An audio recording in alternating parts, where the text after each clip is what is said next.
Well, good afternoon and many thanks for joining us this lovely afternoon on the 19th of February 2024. My name is Abdiaziz. Hashim, my co-anchor this afternoon will be Lensa Odingo. There she is. And of course, this afternoon we are focusing on that particular parliamentary group retreat at Naivasha in Nakuru County, spearheaded by none other than President William Ruto, 24 hours before the parliamentarians are set to debate the Affordable Housing Bill 2023 that is before the August House. We do know what surrounds the Affordable Housing Bill. Of course, we'll be having that and so much more in our subsequent bulletins as well as this one. And our reporter, John Jacob Kira, I do understand, is in Naivasha and will be giving us an update from that particular end. Welcome to the broadcast and thank you once more for choosing KBC Channel 1 Lunchtime to inform you on the latest here in the country and beyond our borders. Talk to us through our social media handles at Abdiaziz Hashim 1 and at KBC Channel 1. Let's start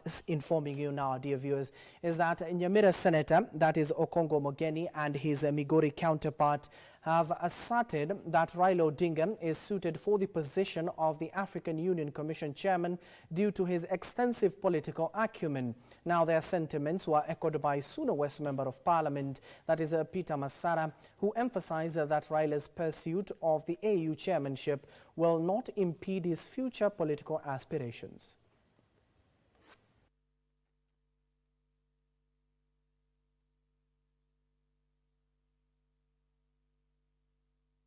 Kama Raila anaenda kule Addis Ababa, chama ya ODM bado itabaki imara chini yetu. Sisi ni vijana na wazee chipukizi na tutaendelea kulinda chama ya ODM. We want to encourage all presidents of Africa, starting with all our neighbors, that the right man to be the next AU chairman is Raila Odinga. That does not mean he'll not lead us as a party leader. He'll only vacate office for the time he'll be there. After that, he'll just join us. Remember, he was once a High Commissioner for Infrastructure. Then he came back and campaigned last year.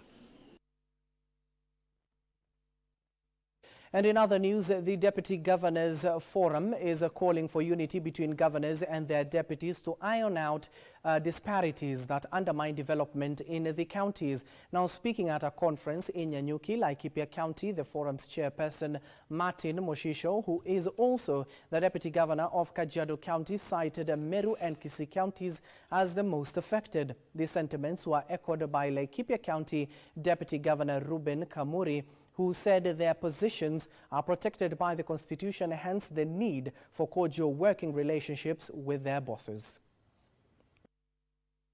Governor na deputy governor wanapozozana, wanaoumia zaidi ni wale wananchi ambao walimekuwa na imani na nyinyi na wakawachagua.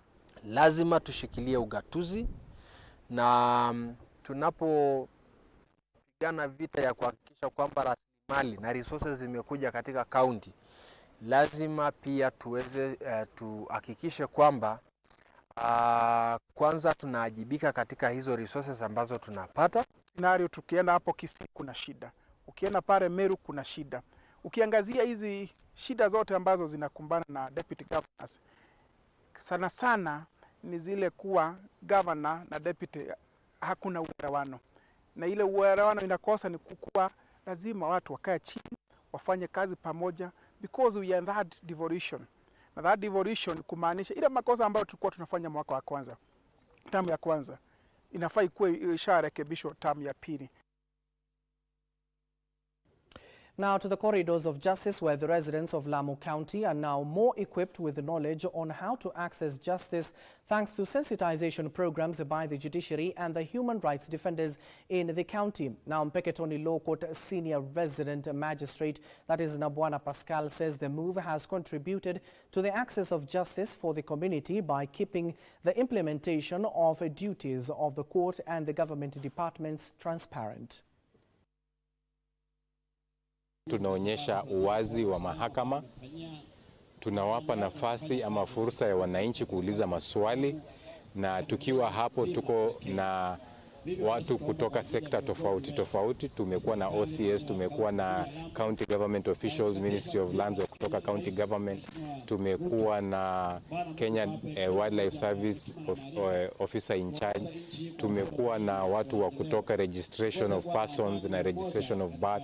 Hii yote ni kujaribu kuonyesha wananchi kwamba kama serikali tunafanya kazi kwa pamoja kuwafikishia haki mashinani. Kwa hivyo hii pindi kama hizi, wananchi wakipata nafasi kama hii watajua kwamba wana haki zao watapata vipi, na ile uoga wataondoa, na ushirikiano itakuwa pakubwa sana. Kwa hivyo kitu ambacho tunasisitiza kama wanajamii ni wajitokeze kwa wingi. Haki zao wasitumie kwa kutumia panga, kutumia fimbo, kutumia ngumi. Haki zao watu wakuje kwa mahakama.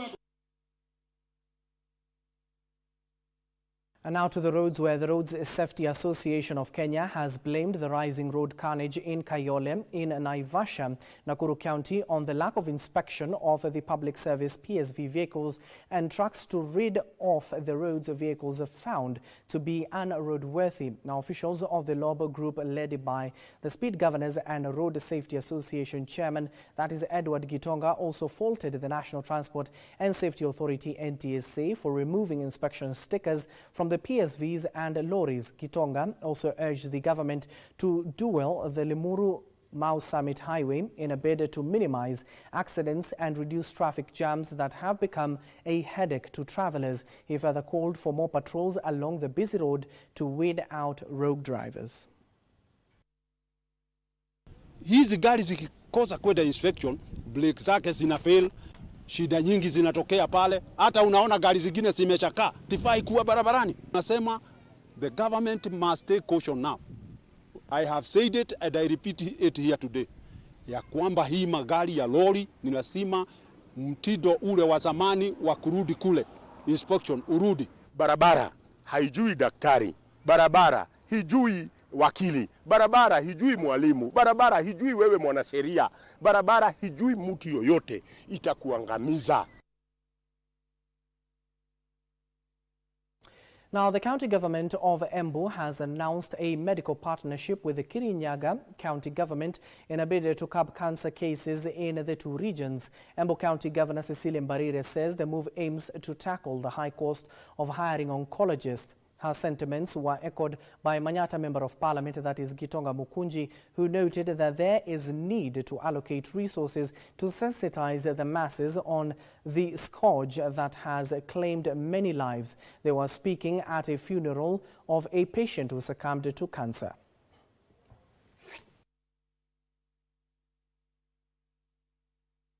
We do have a cancer center, but of late, since December, we have a big challenge because our oncologist was from Cuba. And when we advertised to replace her, we could not get an oncologist. Mimi ningetaka tukue na a conversation vile tunaweza jitayarisha na tutayarisha watu wetu maneno ya kansa katika hii kaunti yetu ya Embu. Hii ugonjwa imesambaa sana.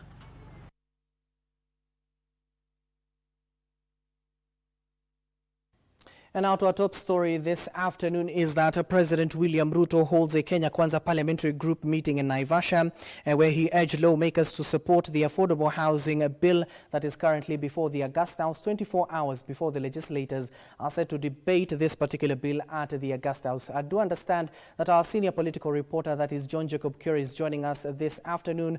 John, good afternoon and good to see you. What more can you tell us about this meeting?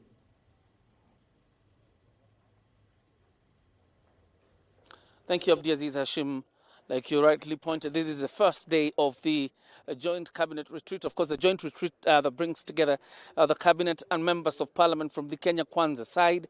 And the idea here is to discuss the performance of the government for the last 1 year and what it portends in the next 1 year. Early in the morning, President William Ruto, of course, set the pace for what will guide the discussions in the next 3 days and what are his pet projects or what is in his heart as performance of a government. And some of the issues that that came out and quite pronouncing is the idea of the affordable housing project. And the president says the creation of jobs and says there are two ways to look into the affordable housing because its critics are focusing on the levy, while those who really understand the idea of affordable housing really, and they the president is that whatever come or whatever may, the program on affordable housing must be implemented as it is a promise for the creation of jobs and, of course, eradicating the scourge of unemployment in the Republic. He has also touched about, bills that are pending before the National Assembly and some before the Senate. And actually, you remember that this past week, Parliament or the National Assembly has been handling the issue of affordable housing. And once they're done with it, it will be transmitted to the Senate also for debate. And that intends to tighten what the courts found fault in when it nullified the housing levy. And that obviously will be one legal headache that the president will have dealt with. And so the idea today really was to rally members of parliament and the cabinet, or what we would say, the legislature and the executive towards one point, and that is delivering on the president's agenda. His clarion call is that there are very unpopular decisions that have to be made by his administration.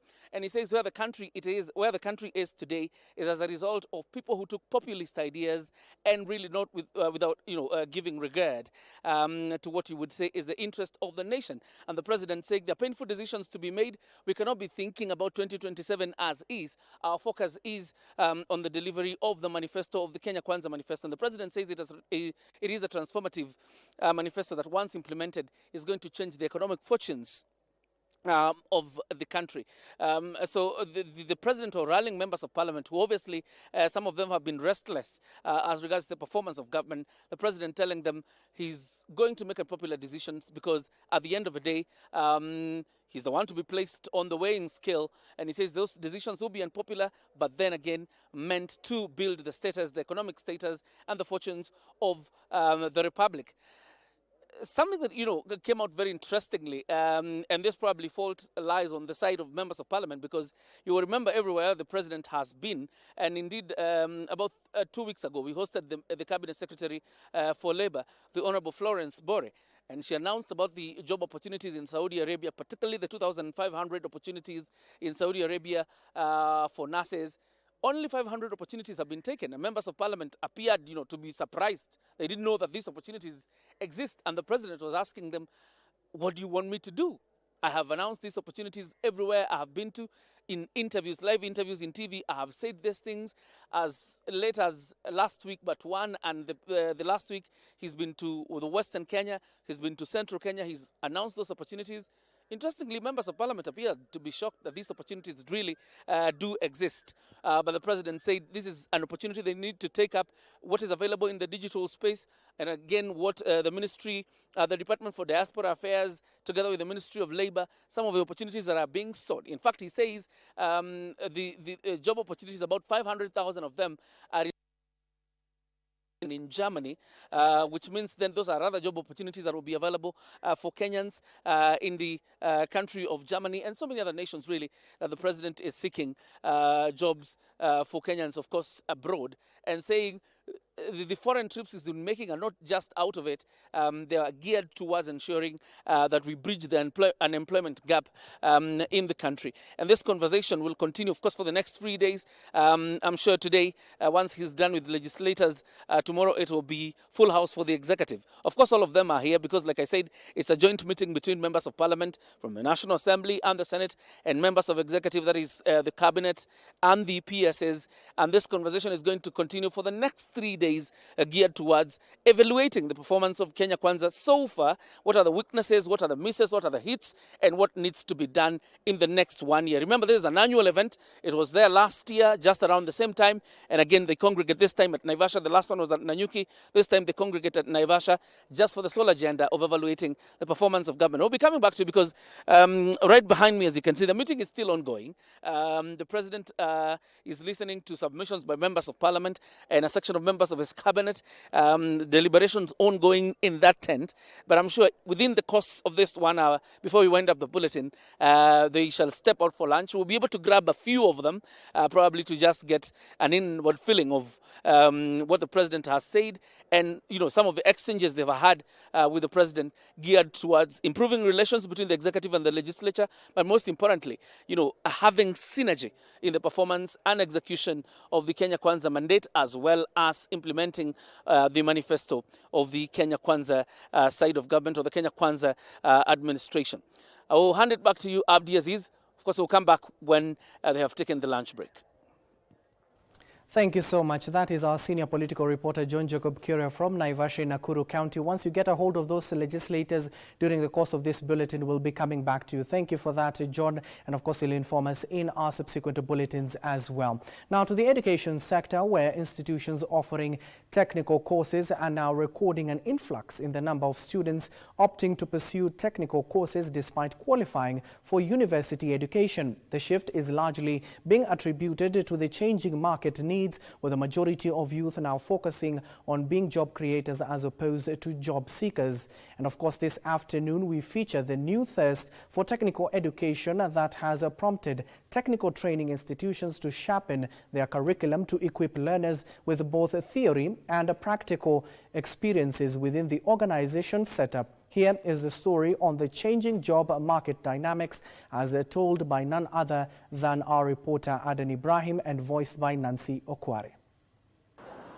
The Kiambu National Polytechnic in Kiambu County. Here, we meet Happiness Waithera from Kiambu County. She scored a C+ in the Kenya Certificate of Secondary Education examination. She, however, opted to ditch university training, pursue a technical course in welding and fabrication technology. So what were her reasons? Only men can do this job, but we have proved time and time again for us who are already in the field that we can do it. Women can actually do it. Her story mirrors that of Charlotte Kusa from Mombasa County, who also scored a C+ and is studying mechanical engineering. What I'm doing is something technical, and I'm gaining more skills. Okay, it's not theoretical, because as you can see, we're in the workshop doing something practical. Elio Bala from Kisumu County had a mean grade of B in his national examinations, qualifying to join the university, but opted to instead pursue mechanical engineering at the institution. Mechanical analysis like the sensors, actuators, and I really love this course because it is a fingertip thing. Theirs is a story of young men and women who have opted to swim against the tide, dispelling the notion that technical courses are a reserve for school dropouts or learners who did not get good grades. We can give you names of our students who have already graduated from the universities. Leave alone those who have done well in KCSE. Those who have completed universities, being out there, realizing that they are not making headways, and then they decide to come here and do a course. Kiambu National Polytechnic offers various academic programs, among them applied sciences, building and civil engineering, business, entrepreneurship and social studies, electrical and electronics engineering, baking technology, ICT and computer studies, mechanical engineering and industrial mechatronics and hospitality.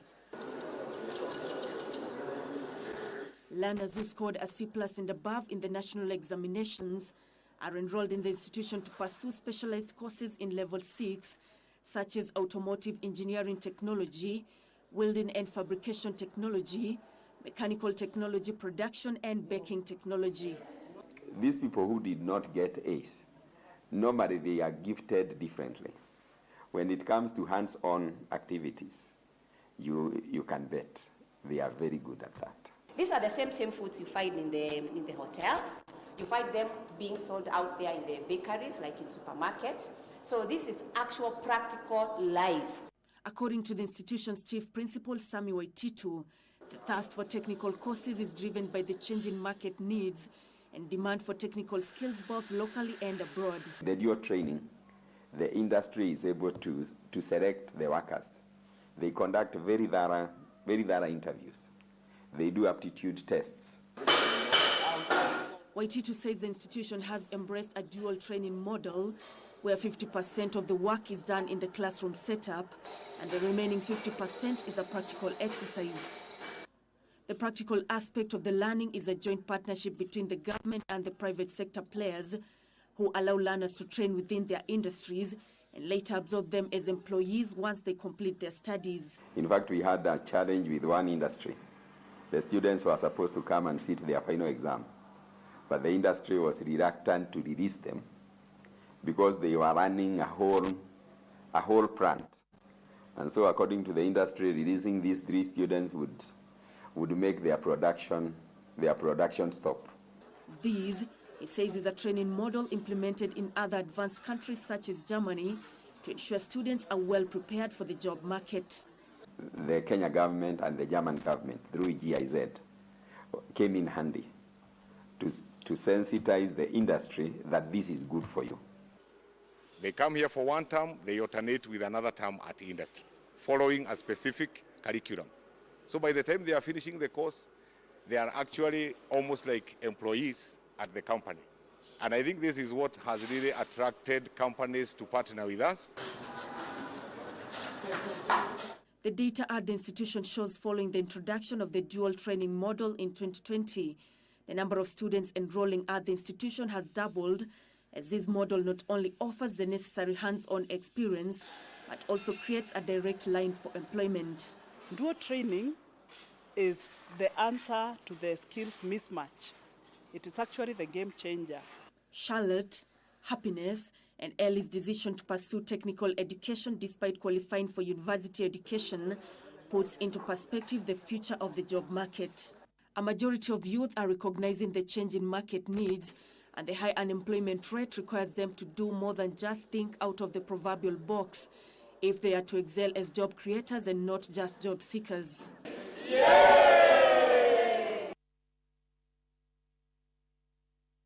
Indeed, food for thought, especially for the class of the Kenya Certificate of Secondary Education of 2023, as you register with the Kenya University Placement University, which is COOPS. Of course, the registration will be coming to an end on the 26th of February. On that note, we take a short commercial break. Don't go too far. We still have more news for you on the other side of the break.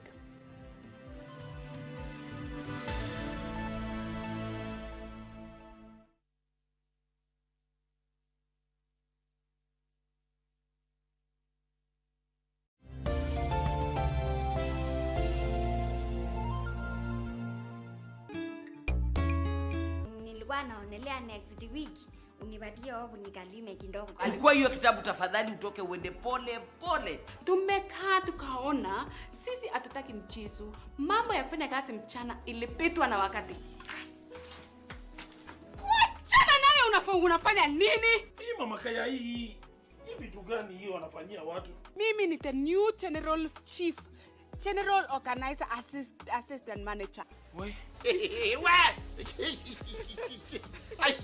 Kwa nini unachukua simu yangu naweka kwa moto matope bwana? Nisipochunga akili yangu sasa nani ataweza kumanage? Akili yangu itayeyukwa na ninajua.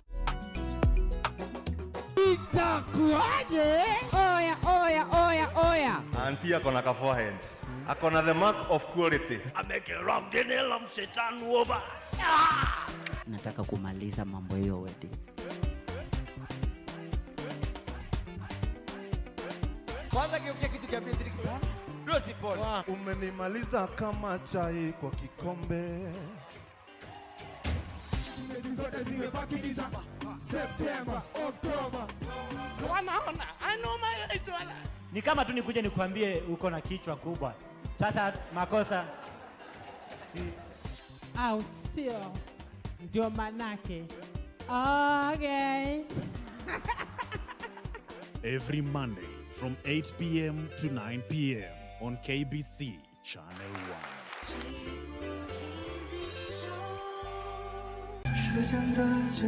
我是怎么挂的？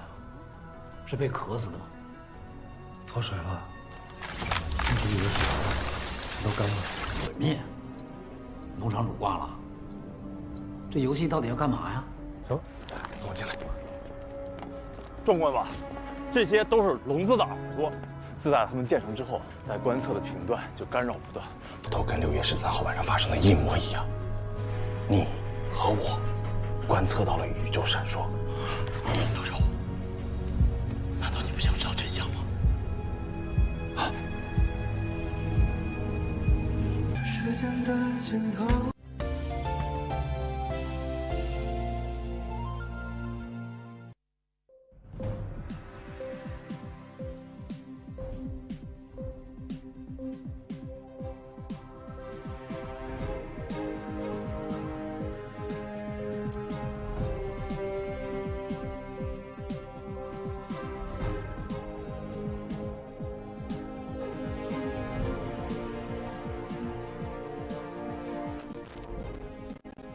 Welcome back and thank you for staying with us. Now let's make sense of the numbers. Now the Kenya Tea Development Agency has rolled out a smart energy monitoring system in the tea processing operations to optimize energy usage in the tea production. The system will enable factories to track their energy consumption electronically and generate data on key metrics such as the amount of biomass used in tea production and the amount of steam being generated by factories.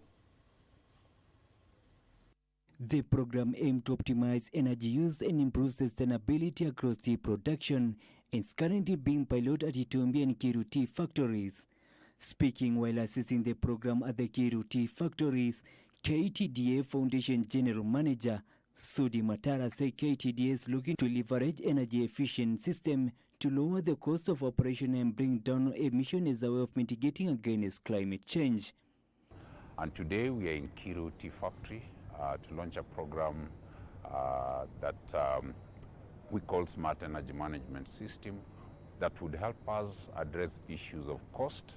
That means that the farmer, if we are able to manage the cost through energy efficiencies, then that is a gain to the farmer. The Smart Energy Monitoring System is designed to improve the use of energy through data to enhance production and optimize factory processes. A standout feature of the system is the real-time quantification of the energy used by energy source at the factory processing stage, which facilitates a swift destination, making an interventions. It is a pilot scheme in terms of energy savings. And you all know that energy savings is actually money. We spend a lot of money in the energy in terms of withering for our factory. So we are particularly happy that the scheme has been launched today. Felix Q, Lunchtime News. And now to the coastal region, where the Malindi Municipality Board has embarked on rehabilitation and beautification of all parks and gardens in Malindi town to provide recreational facilities to residents and attract tourists. Now, Malindi Municipal Manager, that is Engineer Johnson Mwabati, says the objective is to give Malindi a facelift and return it to its former glory. This emerged during a public participation exercise held by the Malindi Municipality Board and Kilifi County officials at the Malindi Museum Complex on the proposed rehabilitation of the gardens.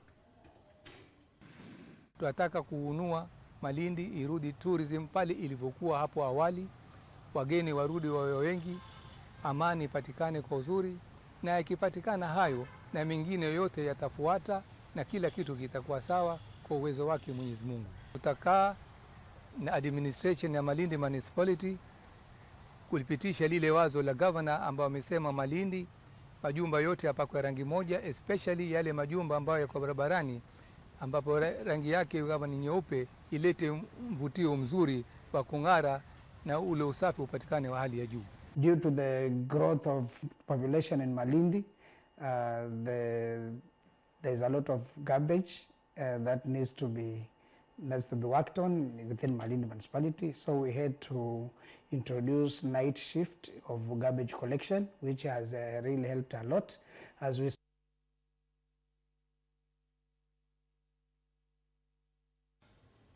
More than 100 unprivileged youths in Laikipia County whose parents cannot afford to enroll themselves in vocational training colleges have benefited from a groundbreaking virtual technical training program courtesy of retired athlete Isaac Musharia.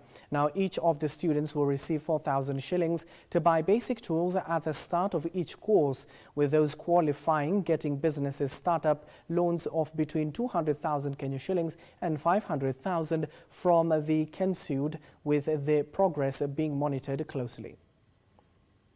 The program known as M-Learning is an initiative which is being run in partnership with Kensud School of Ngong and a Swedish University Professor P.O. Henson, and will see students from off-grid areas use solar-powered tablets to study diverse vocational courses.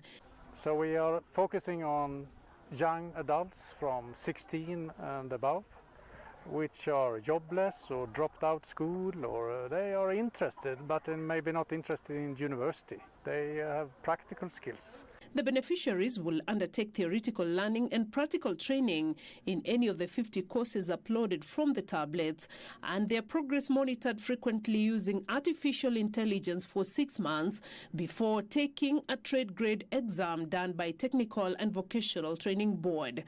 24-year-old Hosea Warutere has not joined any of the local tertiary institutions, but is already studying entrepreneurship under this program and is keen on utilizing this knowledge through tapping on the existing opportunities in his immediate neighborhood. So personally for me, I got my entrepreneurship course.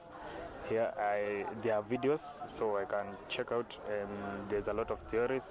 And I take notes, so I take a book and start writing the notes, and after a while, after maybe 1 hour, we meet with the other cohort, the other guys who are also doing the same course. We intermingle and try to exchange ideas and see what we've been doing. Beatrice Gatonyengetich, Lunchtime News.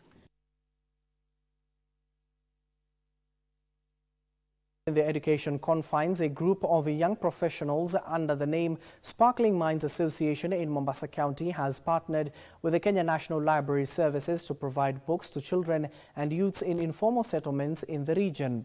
Now, Sparkling Minds Association Operations Director Karen Owor says children from Moroto and Mburukenge in Chuda and Buxton areas in Mvita Sub-County are among the beneficiaries of the initiative, which seeks to nurture a reading culture among children and youths. Now, the group hopes to introduce a books club whereby readers will be meeting every fortnight to compare notes. We are here to bring change, to bring hope, and to make sure these young people in the slums today, especially the Moroto slums, become a different group. We want to create awareness. We want to walk with them. And we believe when we walk with them and we bring the change and they are able to go out there and become the better Kenyans we want them to become, we can move from Moroto and go to another slum, to another slum, to another slum within Mombasa. And eventually we move out of Mombasa, and even the crimes we are crying about today, they will end, because when we take our children to the correction facilities, there are very tough rules there. And they will reform because of those rules.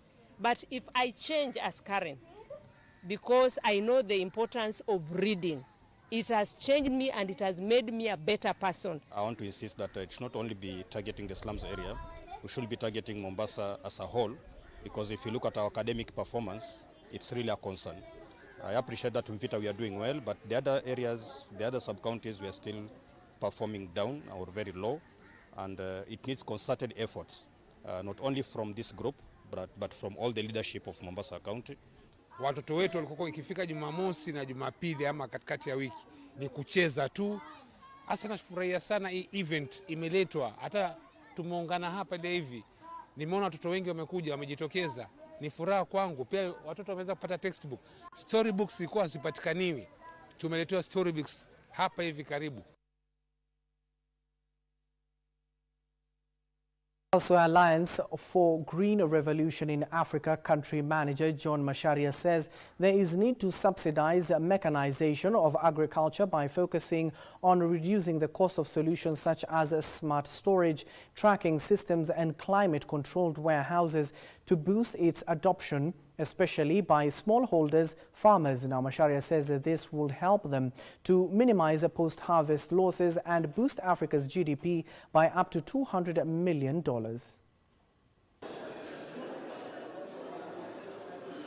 There's also a huge potential in the other services that are key drivers of growth in the agricultural sector. These include agricultural mechanization, irrigation, agricultural finance solution, artificial intelligence for agriculture, crop protection, animal health, post-harvest technologies, and agricultural research services, among others. We need to encourage and support youth-led initiatives, such as the one we've seen here today, providing them with the resources, mentorship, and platforms to turn their ideas into impactful solutions. We need to ensure farmers have access to drought and disease-tolerant technologies. We need to encourage private sector to innovate and bring to market products that buttress farmers on issues of climate. Kilifi residents have raised concerns about the planned construction of a nuclear energy plant in the area, fearing the project is likely to negatively affect marine ecosystems that they rely on as a source of their livelihood. This has prompted the Nuclear Power and Energy Agency to hold a public sensitization forum for the local community to demystify the fears. We are now linking up with our reporter Wairi Munjenga, who is in Kilifi for an update. Good afternoon, Wairi Munjenga. Well, thank you for joining us. We are right here in Kilifi County, and today our discussion is on nuclear power. Remember, Kenya is working towards ensuring that we construct a nuclear plant by 2036, but the construction phase is supposed to start in 2027. And there has been a lot of conversation going on in terms of the nuclear power plant being set up in Kilifi and why Kilifi.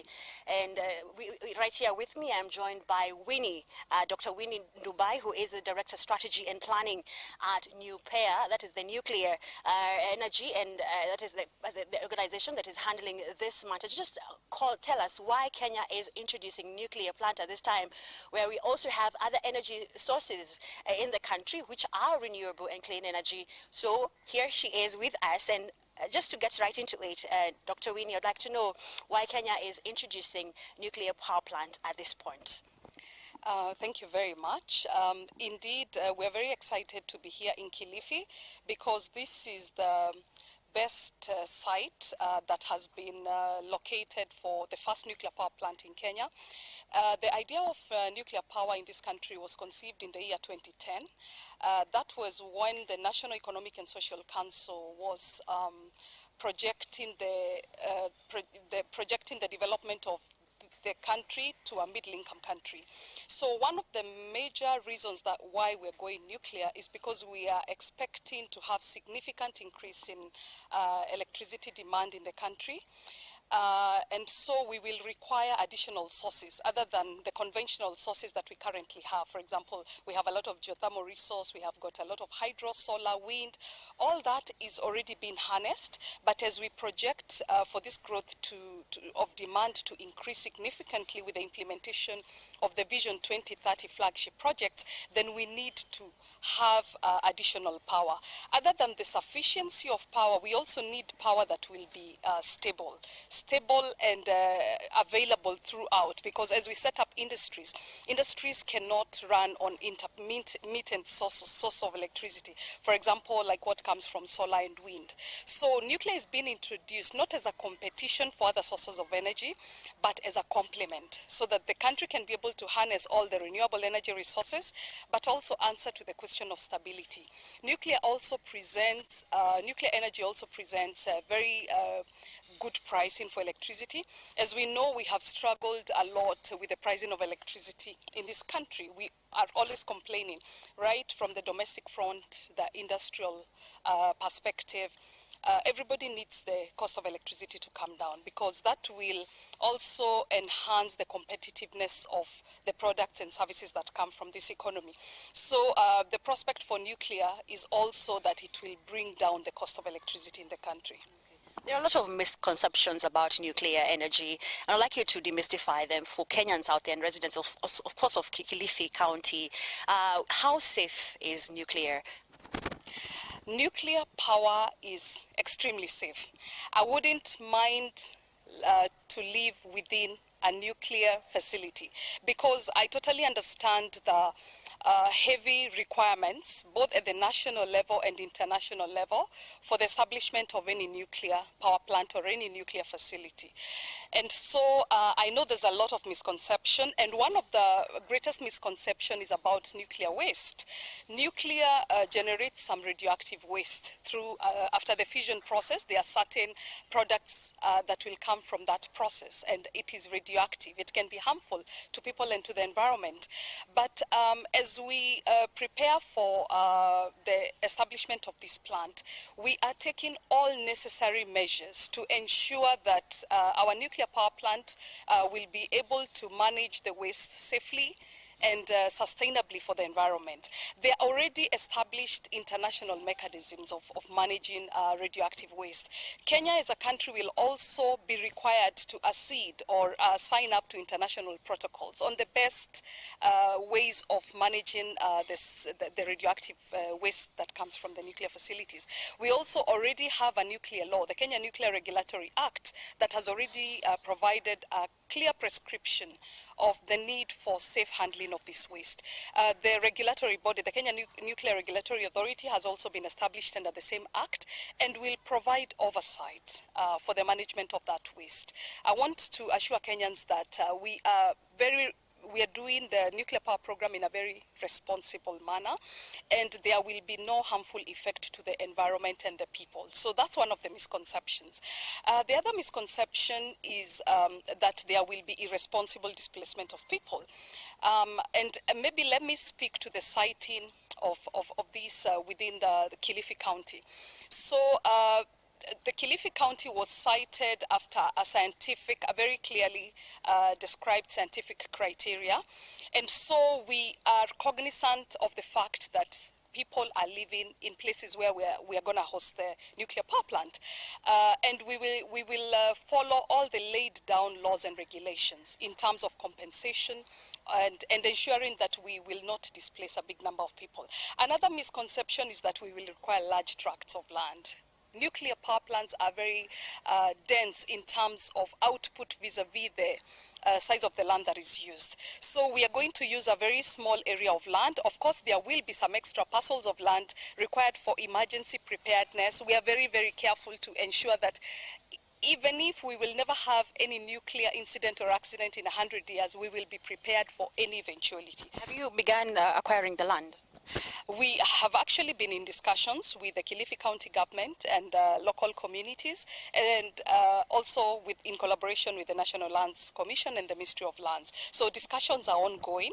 We haven't acquired the land yet, but those processes are being handled within the government agencies. Thank you so much. I know it's a lot we can talk about, but I'll be preparing a 9 p.m. story. Well, we'll demystify this nuclear power plant agenda, and we'll talk to you later on this broadcast. Back to you in studio. Thank you for that update, Wari Munjenga, as that public participation for that nuclear plant that is earmarked to be set up in Kilifi County will be duly informed during our subsequent bulletins. Thank you for that once more, Nemo. Now, former Laikipia Governor Nderitu Mureithi is calling on Parliament to reject the budget policy statement that was tabled on Thursday last week on concerns of overtaxing the public to raise an additional 300 billion shillings. Mureithi, who made the remark during a forum between the Kenya Editors Guild and the National Democratic Institute. Parliament does not work under the direction of anybody. My view is that they should not approve it. In addition, they must ask the government to provide specific measures, so that you are not just approving a blanket increase of 324 billion shillings. Which specific taxes is that 324 expected to come from? As journalists, let's go outside there, get these documents, interrogate them, get experts like Nderitu here to break it down for us in very simple language, because the thing is that first and foremost, we are communicators. We are not the experts. So we have to get this information back, break it down to our audiences in a way that they will understand and absorb the information. The Commissioner of Cooperatives, David Obonyo, is challenging savings and credit cooperative organizations to adopt technology to enhance efficiency in their services and reduce operational costs. And now speaking during the 53rd Harambee Sacco Annual General Meeting in Nairobi, Obonyo said automation is key in enhancing services and ensuring transparency within their operations. Despite the numerous challenges recorded in the year 2023, like the Central Bank of Kenya raising its rate to the highest level that were last experienced 11 years ago, Harambee BT was yet again at its best in terms of performance. From an asset base of that 7.01 in 2022, the society is at 38.5 billion in 2023. The society loan book stood at 29.13 billion in the year 2023 as compared to 27.23 the previous year, that is 2022. Our share capital grew by 8% to stand at 2.34 billion against 2.17 billion in 2022.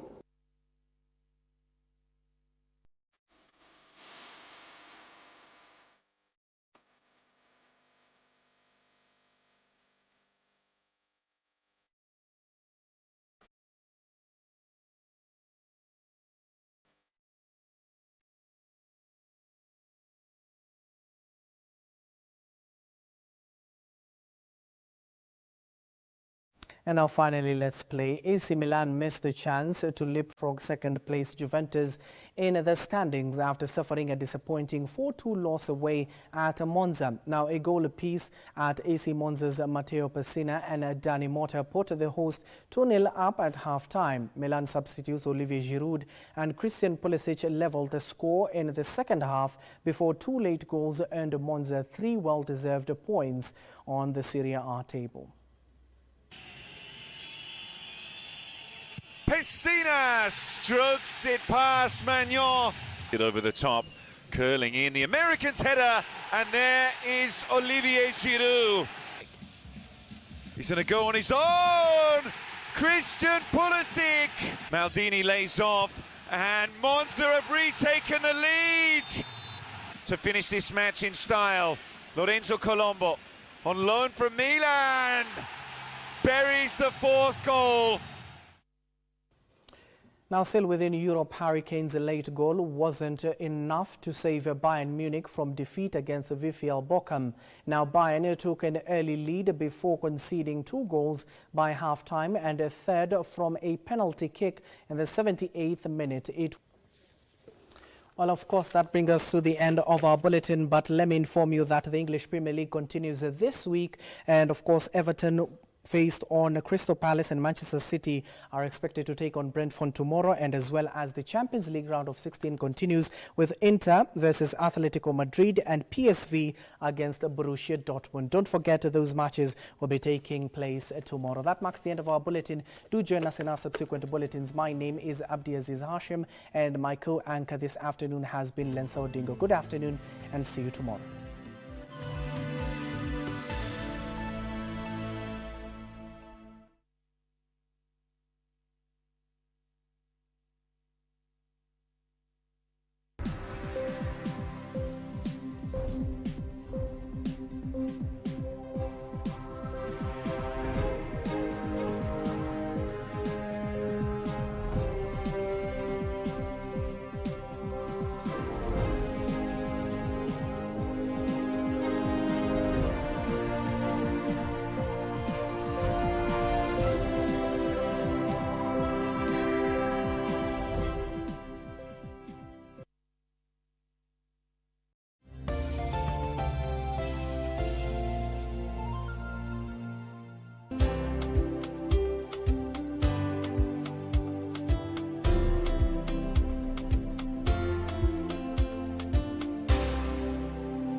To get past pain as your skiza tune, dial *812*502#. You don't have to carry your past pain into your present.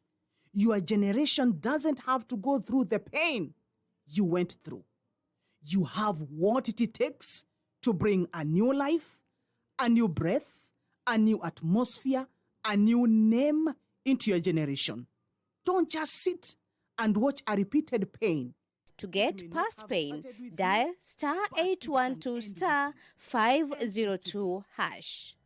*812*502#.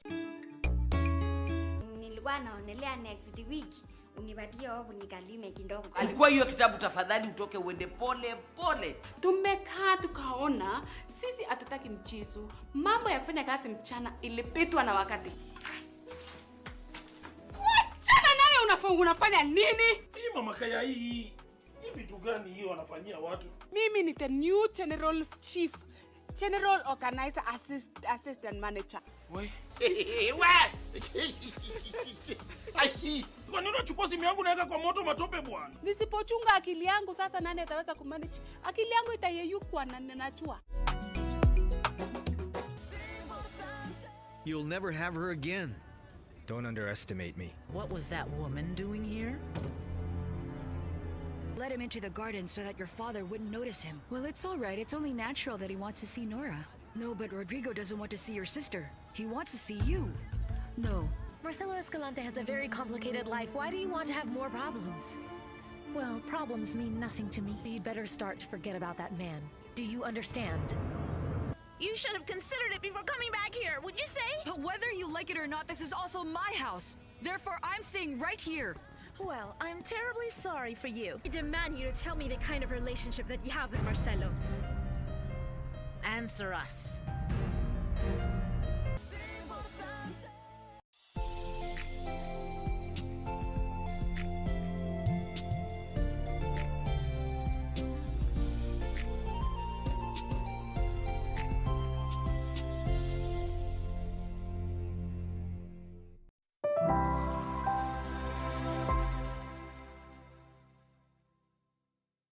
This new edition of Initiative Africa, and this year again, I'm delighted to be your guide for this new season as we pull up the curtains to reveal innovators and actors shaking up Africa. We take a look at Africa on the move with stories of creativity and the preservation of cultural heritage. But before we delve into these inspiring stories, here's the summary of our program. Right away, we start with a spotlight on an exceptional initiative in Morocco, an intercultural day nursery that transcends borders and creates a unique space for living together. The initiative was launched by Montaga Diop, founder of the Kirikou charity. Our journalist Laurence Souspras spoke to him for an exclusive interview.